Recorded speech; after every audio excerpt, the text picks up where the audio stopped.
Video on करिए निखिल, एक photo लेनी है अभी। सुनील वीडियो ऑन करिए, निखिल वीडियो ऑन करिए, जो दिखाई दे रहा है हम लोग जो भी सामने वीडियो, निखिल वीडियो ऑन करिए। हाँ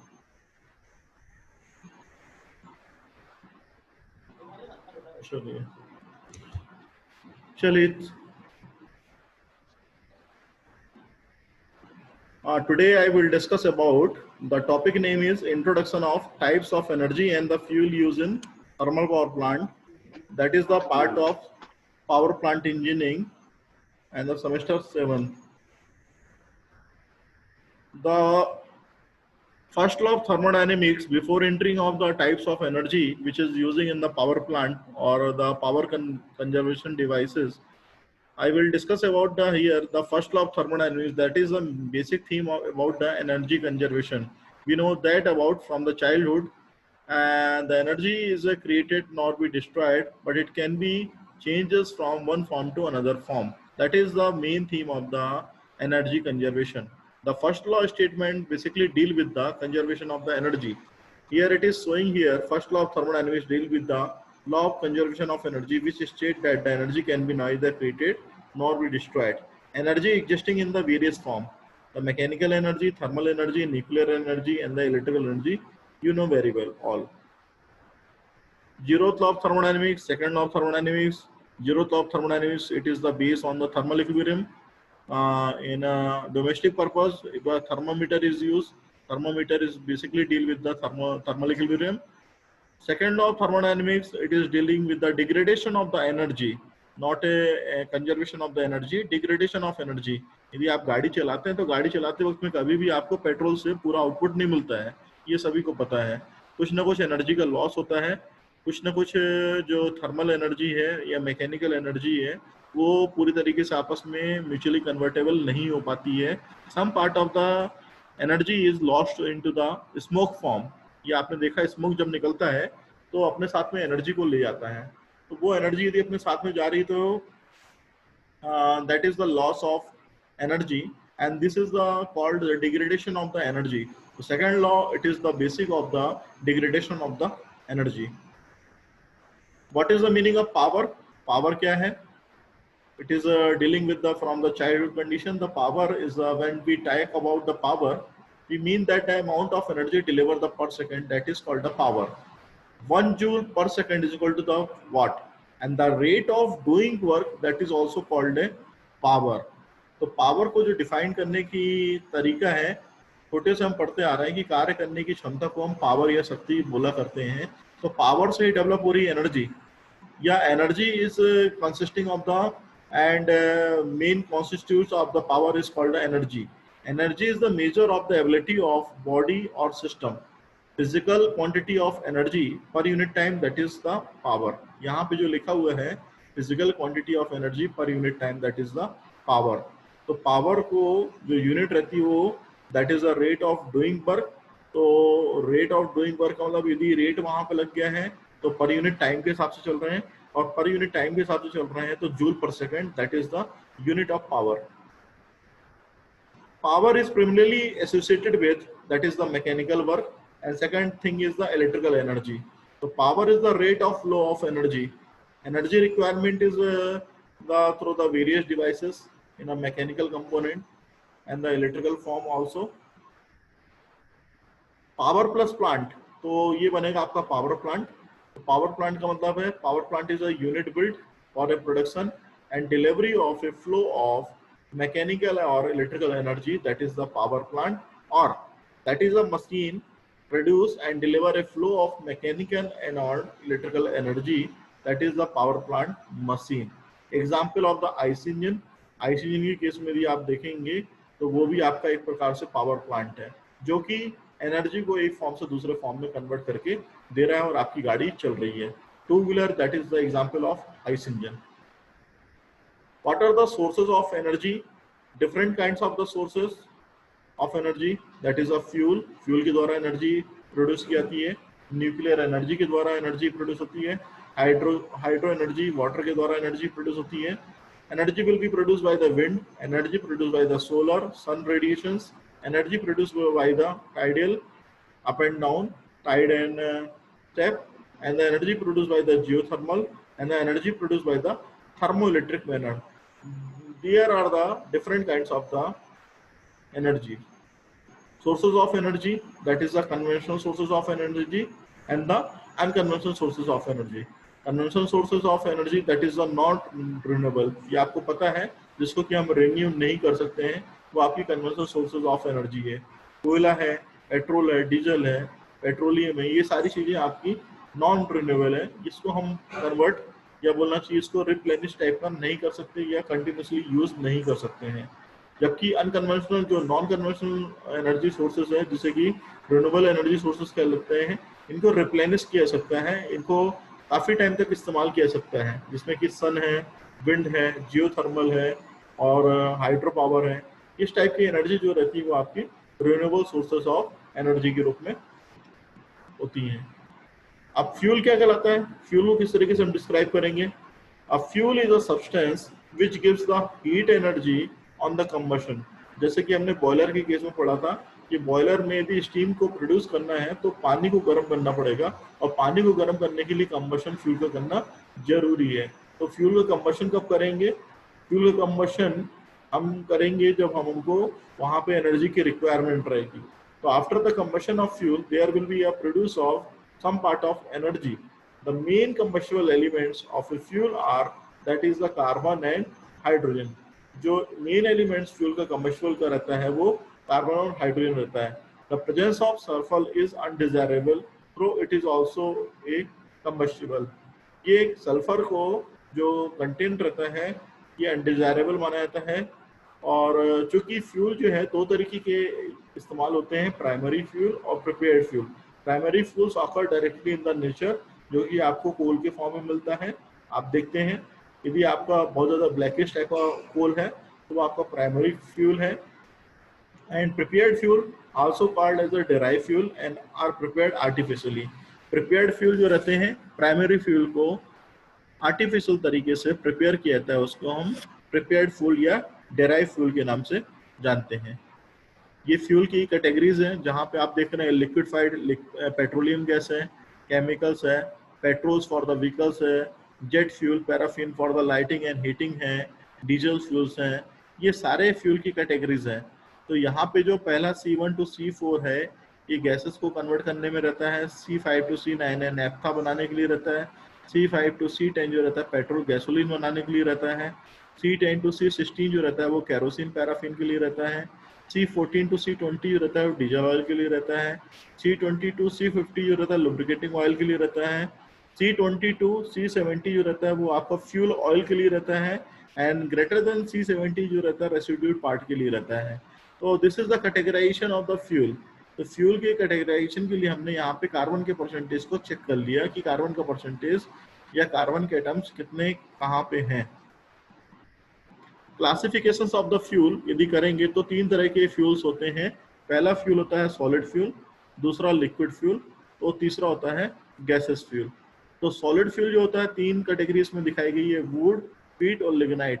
जनरली जो वुड रहता है वो रॉ फॉर्म में रहता है, उसको हमें कन्वर्ट करना रहता है फिनिश फॉर्म में. तो wood, peat and lignite coal, and that is wood natural form में अवेलेबल है. इसको यदि प्रिपेयर करेंगे तो कोक बनेगा. पीट को यदि प्रिपेयर करेंगे तो चारकोल बनेगा. लिग्नाइट कोल को यदि प्रिपेयर करेंगे तो ब्रिक्यूटेस बनेगा. इसी तरीके से लिक्विड जो पेट्रोलियम टाइप का इस्तेमाल होता है, that is the natural way, जो कि हमें आपका अर्थ सरफेस से मिलता है. यदि प्रिपेयर करेंगे तो gasoline, kerosene, fuel oil, alcohol, benzene, तेल ऑयल के रूप में आपको प्रिपेयर्ड सेकेंडरी टाइप का फ्यूल मिलेगा. गैसेस फ्यूल की यदि बात करें तो नेचुरल गैस जो रहती है वो आपकी प्राइमरी या नेचुरल टाइप की रहती है. Petroleum gas, producer gas, coal gas, coke oven gas, blast furnace gas, carbureted gas and the sewer gas जो है आपकी प्रिपेयर्ड या सेकेंडरी टाइप की फ्यूल है. ये आप देख सकते हैं फिगर में कोल, कोक जिनकी हम बात कर रहे थे वो सारी चीज यहाँ पे दिखाई गई हैं. ये सारे आपके रॉ फॉर्म में रहते हैं. और बाद में यदि आप ये देख रहे हैं कि जो ब्रिक्यूटेस बनाया गया है, जो हमने आपको बताया था लिग्नाइट कोल के लिए, उसके लिए ब्रिक्यूटेस टाइप के जो फ्यूल है वो यहाँ पे नंबर ऑफ टाइप के ब्रिक्यूटेस फ्यूल है. Sawdust, would, threaded paper, MDF, pine, और ये सारे जितने भी टाइप के फ्यूल हैं हर किसी का एक अलग कैरेक्टरिस्टिक्स होता है. टाइप्स ऑफ कोल, पीट, लिग्नाइट, एंथ्रासाइट और बिटुमिनस कोल। इनकी जो कंडीशन है ये अलग अलग तरीके की क्यों होते हैं, क्योंकि यहाँ पे कार्बन का परसेंटेज अलग अलग होता है। हर किसी कोल में, वैरायटी ऑफ कोल में कार्बन का परसेंटेज अलग अलग रहता है। Types of coal peat, it is not actually coal but rather the precursor to coal. Peat is a soft organic material consisting of the partially decayed plant and in some cases deposited mineral matter. When peat is placed under the high pressure and heat, it becomes the coal. That is the first stage of the formation coal. यदि दूसरी slide पे जाएंगे तो formation of coal को यदि हम derive form में ले रहे हैं तो ये पीट, लिग्नाइट और बिटुमिनस के फॉर्म में आ रहा है। ये आप जो देख रहे हैं प्लांट से निकल के आ रहा है, उसके बाद उसको लिग्नाइट फॉर्म में और फिर उसको हम फाइनली फिनिश फॉर्म में लेके आ रहे हैं। टाइप्स ऑफ कोल में लिग्नाइट पे यदि चलेंगे तो लिग्नाइट कोल लोएस्ट ग्रेड का कोल होता है, लीस्ट कॉन्सेंट्रेशन ऑफ कार्बन होता है।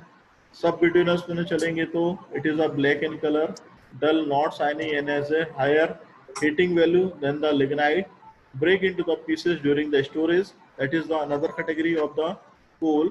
Similarly, bituminous is the high volatile material, long yellow smoky type का रहता है, flames बनाता है, उसको हम bituminous टाइप का कोल बोलते हैं। टाइप्स ऑफ कोल में एंथ्रासाइट पे भी मूव करेंगे तो हाईएस्ट रैंक का कोल है। It is a hard, brittle and the black lustrous coal, often referred to as a hard coal, containing a high percentage of fixed carbon and a low percentage of the volatile matter. This is the anthracite type of coal. Comparison यदि करेंगे तो lignite coal, sub bituminous coal and anthracite. तो lignite कोल जो रहता है soft रहता है, lowest energy content रहता है, carbon content between the 25 to 30% रहता है, हायर मॉइस्चर कंटेंट रहता है एंड टेंडेंसी टू क्रम्बल रहता है। Used mainly at electricity generating plants, that is the lignite coal. Sub bituminous कोल जो रहता है मीडियम सॉफ्ट रहता है, कंटेन द लेस मॉइस्चर रहता है then the lignite. Carbon content जो रहता है 35 से 45% रहता है, जनरली यूज को इलेक्ट्रिसिटी प्रोड्यूस करने के लिए किया जाता है। तो 40% of the coal production in a US. Bituminous type का जो कोल रहता है वो मीडियम हार्ड टाइप का रहता है। It is contain very little moisture, carbon content between the 34 to 86%, widely used for the power generation and in the steel and iron industries. Most evident type of the coal in the US, that is the bituminous coal. Anthracite coal की यदि बात करेंगे तो hard रहता है, highest carbon content रहता है, जो कार्बन का परसेंटेज रहता है वो 86 से लेकर 97% रहता है। इसको जलाया जाता है, धीरे धीरे करके जलाते हैं। Found only in the peninsula in the US, ये यहाँ पे इसका होता है। इसके बाद लिक्विड फ्यूल की बात करेंगे तो main source of the liquid fuel is a petroleum. Petroleum is a liquid fuel and it is the crude oil and the petrol, that is the crude oil petrol found from the wells under the earth crust, formed with fish and the plant life in presence with a bacterial action under the pressure and heat. Assam और गुजरात में सबसे ज्यादा पाया जाता है। Less space and the cleanness with the no as problem, non deterioration of the oil in storage, easy to handle, transport and the consumption. Properties of fuel, properties of यदि fuel की बात करेंगे, प्रॉपर्टीज यदि fuel की बात करेंगे, properties of fuel की बात करेंगे तो petrol, benzene, kerosene, diesel oil, light fuel oil, heavy fuel oil, ये इस तरह के फ्यूल्स होते हैं। इनमें कार्बन का, हाइड्रोजन का, सल्फर का और एस का कंटेंट जो रहता है अलग अलग तरीके से रहता है।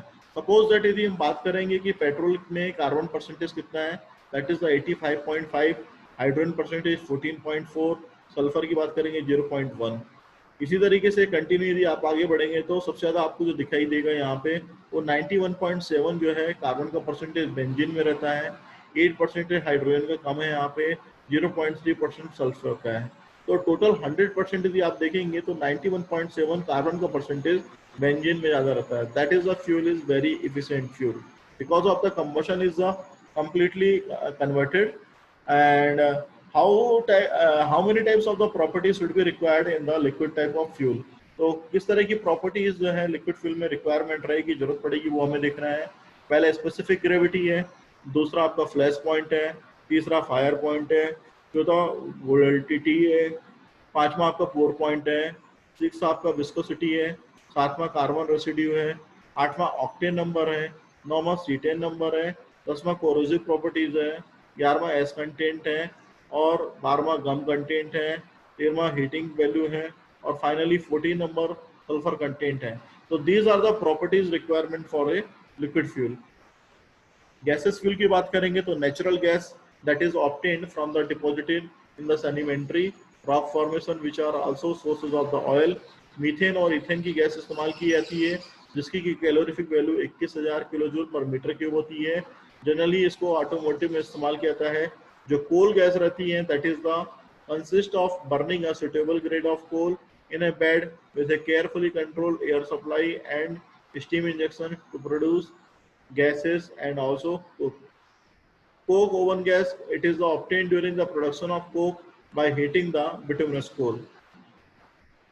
Natural gas, coal gas, coke oven gas, blast furnace gas और producer gas. हर गैस के एक अलग इंपॉर्टेंस है। तो यदि पहले नेचुरल गैस की बात करेंगे तो it is a simple composition of the methane and the ethane. It has a calorific value of the 21,000 kilo joule per metre cube.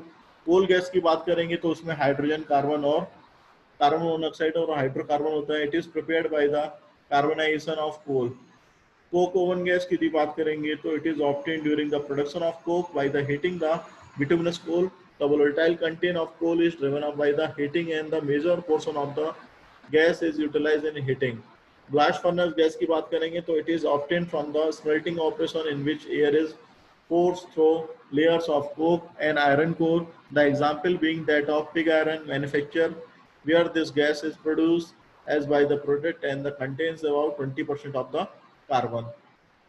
Producer gas की बात करेंगे तो it resulted from the partial oxidation of coal, coke or the peat when they are burnt with a insufficient quantity of air. It is produced in a specially designed retorts. ठीक है। Composition of gases fuel की बात करेंगे तो natural gas में जो carbon monoxide रहता है 1 रहता है, जो CH4 मीथेन रहती है 93 रहती है, C2H6 की बात करेंगे तो 3 रहता है और नाइट्रोजन की बात करेंगे तो 3 रहता है।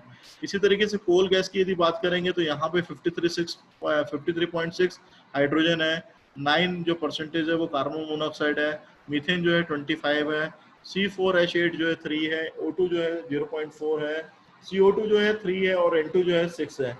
The calorific value is the total energy released as the heat when a substance undergoes complete combustion with the oxygen under the extended condition, that is the calorific value. Calorific value वो कहलाती है जहाँ से कि heat को release करके और substance को कंप्लीट कंबशन कराया जाता है, उसे हम कैलोरीफिक वैल्यू बोलते हैं with the presence of the oxygen under the extended condition.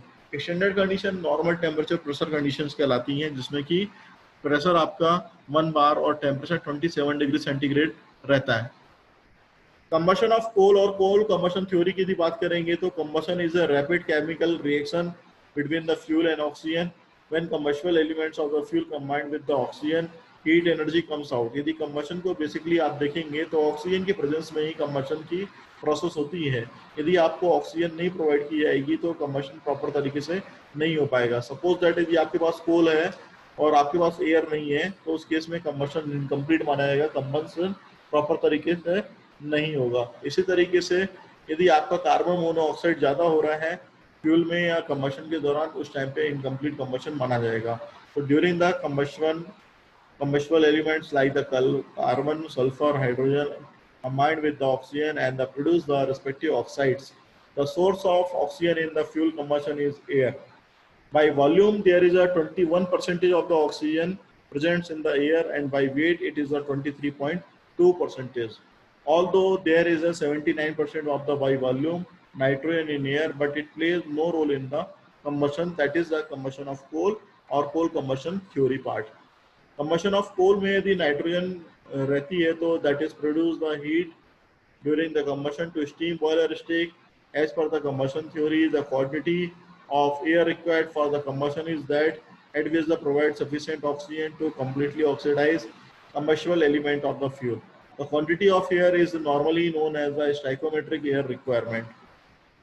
Combustion of coal में यदि फ्यूल और उसके पैरामीटर्स की यदि बात करेंगे तो बिटुमिनस कोल जो रहता है स्टैकोमेट्रिक जो एयर फ्यूल रेशियो रहता है दैट इज 11.18, एंटी एंटीसाइड कोल जो रहता है 10.7, कोक जो रहता है 9.8, लिक्विडाइट जो रहता है 7.5, और पीट जो रहता है 5.7, रेसिड्यू फ्यूल ऑयल रहता है 13.85, डिस्टिल्ड फ्यूल ऑयल जो रहता है वो 14.48, नेचुरल गैस जो रहती है 17.3। Combustion of coal carbon reaction with the sufficient air के साथ में आपका C+O2 के साथ में CO2 बनाता है, 33.94 kilo joule gram of carbon जो है रिलीज करता है। तो जो सब्सिक्वेंट इक्वेशंस रहती है वो 12 gram of the carbon plus 2 into 16 gram of the oxygen equal to 44 gram of the carbon dioxide plus heat निकालता है। इनसफिशिएंट यदि एयर रहेगी तो 2 कार्बन मॉलिक्यूल्स के साथ में यदि ऑक्सीजन को मिक्सअप करेंगे तो 2CO plus 10.12 kilo joule per ग्राम रहता है। और यदि वैसे आप फार्मूलेट फॉर्म में देखेंगे तो 2 into 12 gram plus 2 into 16 gram O2 equal to 2 into bracket of 12 plus 16 gram of the carbon monoxide plus of heat। ये आपकी insufficient air रहती है। कंबशन ऑफ सल्फर की यदि बात करेंगे तो S plus O2 is equal to SO2 plus 9.141 kilo joule per gram जो रहता है वो सल्फर रहता है। 32 ग्राम सल्फर प्लस 2 into 16 ग्राम O2, 64 जो ग्राम आपका SO2 रहता है प्लस हीट निकलती है। Combustion of hydrogen that is also in a part of the combustion, 2 hydrogen plus of the oxygen plus 2 HO2 that is plus 142.67 kilo joule per gram. तो ये आपकी hydrogen के कंबशन के लिए रिक्वायरमेंट रहती है। 4 into 1 gram of the hydrogen plus 2 into 16 gram of the oxygen is equal to 36 gram of the hydrogen plus of the heat. That is the requirement of the combustion of hydrogen.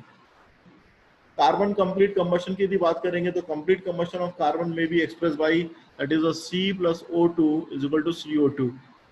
ये complete combustion carbon के लिए है। और 1 kg of carbon plus 8/3 kg of oxygen is equal to 11/3 kg carbon dioxide. That is the main theme और the main requirement of the complete combustion of the carbon.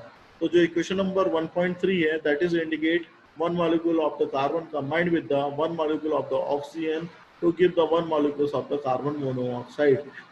okay, equation 1.4 की बात करेंगे तो that is indicate 1 kg of carbon meet to the 8/3 kg of the oxygen for the complete combustion. Carbon में यदि दूसरी बात करेंगे इनकम्प्लीट कंबशन की, क्योंकि कंबशन बेसिकली दो तरीके के होते हैं, और यदि कंप्लीट कंबशन है तो कार्बन डाइऑक्साइड रहता है, और यदि इनकम्प्लीट कंबशन है तो कार्बन मोनोऑक्साइड रहता है। तो if the carbon combined with the oxygen to form a carbon monoxide and not a carbon dioxide as in the first case according to the equation that is called incomplete combustion। तो 2C plus O2 मिलके बनिएगा 2CO, या 2 mole of the carbon plus 1 mole of the oxygen is equal to 2 mole of the carbon monoxide। So equation number 1.5 indicate that one molecule of the carbon combined with the half of the molecule of the oxygen to produce the 1 molecules of the carbon monoxide। and equation number 1.6 that is represent the 1 kg of the carbon require the 4/3 kg of oxygen to produce the 7/3 kg of the carbon monoxide। Combustion of fuel में carbon monoxide कैसे convert होता है carbon dioxide में, इसको हम देखेंगे। It combined with the oxygen to produce the carbon dioxide. 2CO plus O2 is equal to 2CO2। यदि volume form में देखेंगे तो 2 volume of the CO plus 1 volume of the O2 is equal to 2 volume of the CO2। और यदि आप उसके percentage के base पे केजी के बेस पे देखेंगे तो 1 kg of the carbon monoxide plus 4/7 kg of the oxygen is equal to 11/7 kg of the carbon monoxide। That is called the chemical thermodynamics or the combustion of fuel। It already discussed in the subject of the thermodynamics in the combustion of fuel, chapter number 5। Equation number 1.7 it is dealing with the shows that the 1 volume of the carbon monoxide combined with the half volume of the oxygen and produces the 1 volume of the carbon monoxide gases। That is showing the equation number 1.7। Equation number 1.8 indicate that the 1 kg of the carbon monoxide react with the 4/7 kg of the oxygen to give a 11/7 kg of the carbon dioxide। Sulphur की यदि बात करेंगे तो sulphur जो burning हो रही है in the presence of oxygen to produce the sulphur dioxide S plus O2 is equal to SO2। तो 1 mole of the sulfur plus 1 mole of the oxygen is equal to 1 mole of the sulfur dioxide. That is the 32 plus 32 is equal to 64. Or 1 kg of the sulfur plus 1 kg of the oxygen is equal to 2 kg of the sulfur dioxide. That is the main constituent of the sulfur.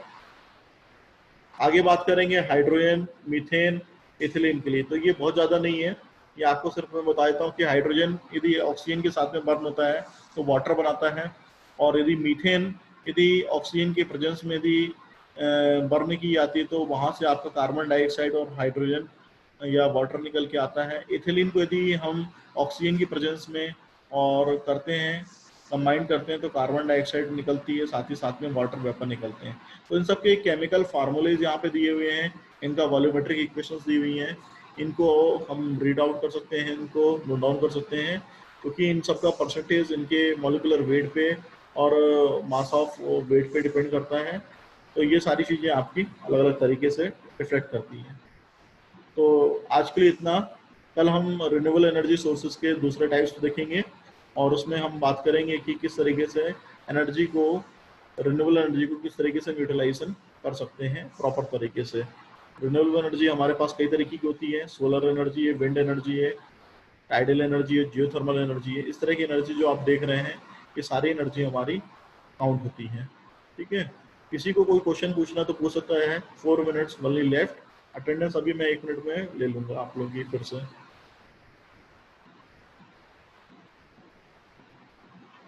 कोई questions हैं किसी के पास? जी, mic unmute करके बोलिए। चंदन। No sir. चंदन बोल रहा है। No sir. Mic unmute करके बोलिए, बोलिए बोलिए। No doubt sir.